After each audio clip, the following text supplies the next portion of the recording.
Magandang araw sa iyo, Engineer. What? Ay, magandang araw po, Congressman. Napasyal po kayo.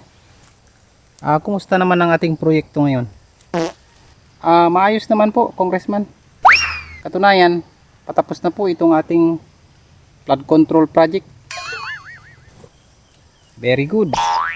Hindi ba yan substandard ang pagkagawa? What? Hindi naman po, Congressman. Ginawa po namin ito ng mas matibay. Dapat matibay. Baka pagdating ng tag-ulan, tatangayin ng baha. Garantisado po ito, sir. Dahil ang kawayan, mas matibay pa sa bakal. Paano mo naman nasabi yan, Engineer? Dahil ang kawayan, hindi kinakalawang. At higit sa lahat, hindi nyo rin mananakaw.